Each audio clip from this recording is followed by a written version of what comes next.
జై శ్రీరామ్, శ్రీమాత్రే నమః. జై జనసేన, జై పవన్ కళ్యాణ్, జై వారాహి. వందే మాత్రం వీక్షకులకు అందరికీ నమస్సుమాంజళ్ళు. సంక్రాంతి సీజన్ అనేది సినీ పరిశ్రమకి ఓ గుడ్డికాయలండి. ఎందుకంటే యావరేజ్ టాక్ ఉన్నా సరే లాంగ్ రన్ ఎక్కువ ఉండేది సంక్రాంతి సీజన్కి మాత్రం. అలాగే తమిళనాడులో కూడా పొంగల్ సీజన్.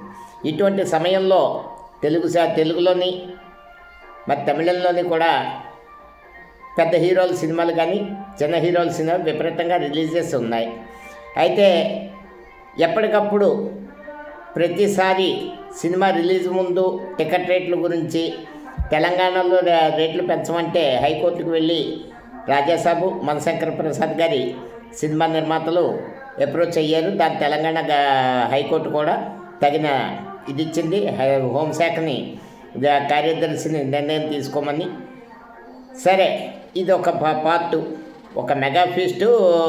సంక్రాంతి అన్నది మెగాస్టార్ చిరంజీవి గారి సినిమా రిలీజ్ అవ్వడం, అన్నయ్య సినిమా.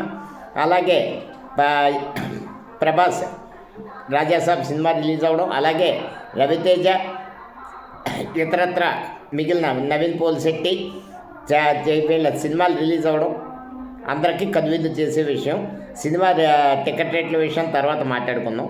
ఇంకా తమిళ్లో విజయ్ దళపతి టీవీకి అధినేత విజయ్ సినిమా చివరి సినిమా వీడ్కోల్పలికి సినిమా జననాయకన్ సినిమాకి సెన్సార్ చిక్కులు వచ్చి పడ్డాయి. వాళ్ళు అఫీషియల్గా ఇవాళ బేసిక్గా సినిమా రిలీజ్ డేట్ ఫిక్స్ చేసుకున్నారంటే టైం సెన్సార్కి పంపితే ఏదైనా కరెక్షన్స్ ఉంటే ఒకటి రెండు చేస్తారు. చేసి ఏమైనా అబ్జెక్షన్స్ ఉంటే కట్ చేస్తారు, లేకపోతే రివైజింగ్ కమిటీ పంపుతాయి. ఇదో ప్రాసెస్. కానీ అసలు సెన్సార్ చేసి సర్టిఫికేట్ ఇవ్వకపోతే ఆయన హైకోర్టుని అప్రోచ్ చేశారు.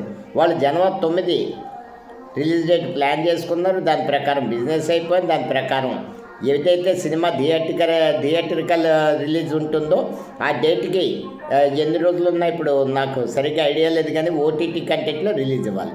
ఇప్పుడు సెన్సార్ క్లియరెన్స్ ఇవ్వలేదు, అభ్యంతరకారి సన్నివేశాలు ఉన్నాయని. అంత అభ్యంతరకారి సన్నివేశాలు ఏవైతే ఉన్నాయో శృతి మించిపోయి ఉన్నాయంటే ఆ సినిమా పెద్దగా చూడడానికి భగవత్ సింగ్ కేసరి రీమేక్లా కనిపిస్తోంది. అందులో ఉన్న సన్నివేశాలు చూస్తుండే పోనీ ఏమన్నా ఉంటే కట్స్ ప్రపోజ్ చేయాలి, లేకపోతే రివైజింగ్ కమిటీ పంపాలి. కానీ 4 వారాల సమయం అడిగారు వేళ హైకోర్టులో. హైకోర్టు 9వ తారీఖు తీర్పు ఇచ్చింది. ఇప్పుడు ఆ సినిమా పరిస్థితి ఏంటి? 9వ తారీఖుని రిలీజ్ చెయ్యాలా చేయకూడదా? ఒక సినిమా రిలీజ్ ఆగడం అంటే జనాలకి తెలిసిందంటే సినిమా ఇండస్ట్రీ అంటే కొంతమంది హీరోలు, కొంతమంది డైరెక్టర్లు, ఇది కానీ లక్షలాది మంది ప్రత్యక్షంగా పరోక్షంగా బతికే ఒక పరిశ్రమ అది.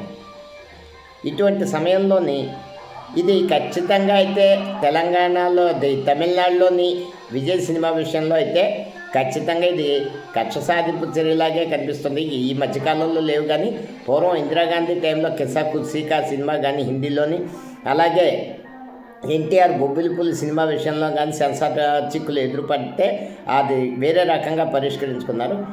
ఇదైతే వాంఛనీయం కాదు. విజయ్ సినిమాని ఇప్పుడు హ్యాపీ బిజినెస్ను ఆర్థిక మూలాల మీద దెబ్బతీసే వ్యవస్థ అన్నది ఏ విధంగాని పరిపాలనలో మంచి విధానం కాదు.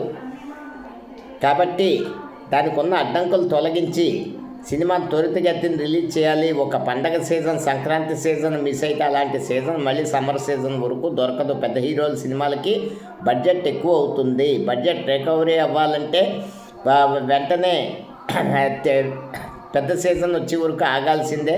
కానీ అంతవరకు ఈలోపు మీద పెట్టుబడుల మీద వడ్డీల భారాలు అవి పెరిగిపోయి సినిమా ఫలితాలు వేరేగా ఉంటుంది. ఒక పెద్ద సినిమా ఫ్లాప్ అయితే ఎన్నో కుటుంబాలు రోడ్డున పడతాయి.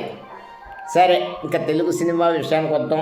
ఈరోజు తెలంగాణ హైకోర్టులో రాజాసాబ్ కానీ మనశంకర ప్రసాద్ గారి నిర్మాతలు హైకోర్టుకి వెళ్ళారు. తెలంగాణలోని ప్రీమియర్ షోల కోసం, రేట్లు పెంపు కోసం. ఇక్కడ తెలుగు సినిమా ఇండస్ట్రీ కానీ సినిమా ఇండస్ట్రీకి నేను మొత్తం చెప్పేది ఏంటంటే సినిమా ఇండస్ట్రీలో పద్ధతులు మారిపోయాయి. నిర్మాణ సంస్థానము పూర్వం ఉండి పెద్ద పెద్ద బ్యానర్లు అవన్నీ కనుమరుగైపోయి సినిమా సినిమా తీయడం అన్నది కొన్ని పరిధులు దాటిపోయింది. ఆర్థిక క్రమశిక్షణ లేదు, టైం క్రమశిక్షణ లేదు, ఏ విధంగా లేదు. ఇష్టానుసారం అనవసరపు వ్యయం. ఇక్కడ కొంతమంది పారితోషికాల గురించి మాట్లాడతారు. హీరోల పారితోషికాలు అంటే వారి కంటెంట్ని బట్టి, వారు ఆ టైంకి స్పెండ్ చేసి ఇది బట్టి, వాళ్ళు సంవత్సరానికి వాళ్ళ మెయింటెనెన్స్ని బట్టి పారితోషికం వాళ్ళ మీద ఉన్న జనాలకున్న మినిమం గ్యారంటీని బట్టి పారితోషికాలు డిసైడ్ చేస్తారు. ఎవరు కూడా ఊరికనే పనికిరాని వాడి మీదుగా 10 కోట్లు ఇవ్వరు. కాబట్టి ఇక్కడ ఏంటంటే సినిమా అన్నది ఆర్థిక క్రమశిక్షణ దాటిపోయింది. చాలా కాలం అయింది అది జరిగి. తక్కువ టైం బౌండ్లో నెల రోజుల్లో పూర్తయ్యేవి. పూర్వం ఆ టైంలో చూసిన సినిమాలు అవన్నీ సూపర్ హిట్లు. ఇప్పుడు సంవత్సరాలు తీసుకున్నారు సినిమాకి. స్క్రిప్ట్ బౌండ్తో ముందే రెడీ అయ్యి పర్ఫెక్ట్ ప్లానింగ్తో ఉండి సినిమా ప్రొడక్షన్ టైం రిడ్యూస్ చేసుకోవడం అన్నది ఒక మార్గం. నెక్స్ట్ మొత్తం స్టార్ హీరోలు కానీ డైరెక్టర్లు కానీ వారి పారితోషికం కంట్రోల్ చేస్తుంది. దీనివల్ల ఎప్పుడైతే టైం తగ్గిందో వాళ్ళ పారితోషికాలు కూడా తగ్గించుకోవడానికి అవకాశం ఉంటుంది. నెక్స్ట్ టికెట్ రేట్లు పెంపు. ఇప్పటికే సినిమా పరిశ్రమ ఫ్యామిలీ ఆడియన్స్కి దూరం అయిపోయింది. ఎందుకంటే టికెట్ రేట్ల విషయంలో అయితే కానీ ఫ్యామిలీ లోపలున్న క్యాంటీన్ పాప్కార్న్ ఇతరత్ర వాటి విషయంలో కానీ మధ్యతరగతి కుటుంబాలు సినిమా హాల్కి రావడం మానేశారు. వాళ్ళకి ఆల్టర్నేటివ్ ఓటీటీ కంటెంట్ ఉంది. జనాలు థియేటర్కి రావాలంటే మీరు టికెట్ రేట్లు హైక్ అన్నది మొదటి 3 రోజులకి పెట్టండి. ఏ హీరోనన్నా మోసేది అభిమానులు మొదటి 3 రోజులే. తర్వాత మీ సినిమాని మోయాల్సింది సగటు ప్రజలు. ఆ సగటు ప్రజలు థియేటర్కి రావాలంటే సామాన్యమైన ధరలు అందుబాటులో ఉండాలి. కాబట్టి అత్యాశకు పోయి 10 రోజులు 15 రోజులు అధిక ధరలు మోతెక్కితే ఆ తర్వాత థియేటర్ కాదు కదా ఓటీటీలో చూడడానికే వీళ్ళు సిద్ధపడతారు. కాబట్టి ఇది నేను నా అభిమాన హీరోలతోటి నేను ఇష్టపడే హీరోల గురించి, మధ్యతరగతి హీరోల గురించి, చిన్న హీరోల గురించి, పరిశ్రమ గురించి మాట్లాడే మాట ఇది. మీరు సినిమా టేకింగ్ టైం పూర్తయ్యే టైంను తగ్గించుకొని ప్రొడక్షన్ కంట్రోల్ చేసి నిర్మాత గౌరవించి చక్కగా కంట్రోల్ చేస్తే సినిమా బడ్జెట్ తగ్గుతుంది. మీ పారితోషికం కూడా కొంచెం తగ్గించుకోండి. టికెట్ రేట్లు మాత్రం ఖచ్చితంగా మొదట 3 రేట్లు దాటి 3 రోజులు దాటి తర్వాత పెంచుకునే పరిస్థితి ఉండకూడదు. 3 రోజులు మాత్రమే పెంచుకోవడానికి అవకాశం ఉండాలి. ఎందుకంటే మనకు లాంగ్ రన్ అన్నది పూర్వం ఉండేవి 100 రోజులు ఆడేవి, 175 ఆడేవి, సంవత్సరం ఆడేవి సినిమాలు. ఇప్పుడు అవకాశం లేదు. ఈవేళ రిలీజ్ అయితే రేపే మన అభిమానులు ఆ సినిమాని రిలీజ్ చేసేస్తారు ఫోన్లలోని. కాబట్టి ఇటువంటి పరిస్థితుల్లో నిర్మాతలు సంయమనం పాటించాలి, హీరోలు సంయమనం పాటించాలి, డైరెక్టర్లు సంయమనం పాటించాలి. ప్రజల్ని థియేటర్కి రప్పించే మార్గం గురించి అన్ని విధాల ఆలోచించాలి. ఇక ఈ విషయంలో ఆంధ్రప్రదేశ్ ప్రభుత్వం చక్కటి నిర్ణయాలు తీసుకోబోతుంది. రాబోయే ప్రతి సినిమాకి నిర్మాతలు ప్రభుత్వం దగ్గరికి రాకుండా ఏ గ్రేడ్ సినిమాలు ఏ రకంగా టికెట్ రేట్లో ఉండాలి అది అన్నది నిర్ణయం త్వరలో తీసుకోబోతోంది. టూరిజం మరియు సినిమాటోగ్రఫీ శాఖ మంత్రి వర్యులు కందులు దుర్గేష్ గారు త్వరలో ఆ విధి విధానాలు ప్రకటిస్తారు.